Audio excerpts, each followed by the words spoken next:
I'm Tejashwini. I'm basically from Davangere. I did my graduation in STM Institute of Technology Chitradurga with overall aggregate 7.8 CGPA. When I came to Jspider, have confused what should I do and which course I have done. Then after I took a full stack Java course.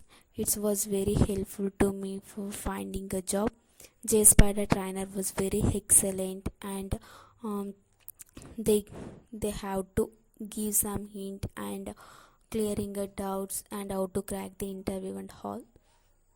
They are supported in all the steps and stage. Thank you, Jspider and all. Thank you.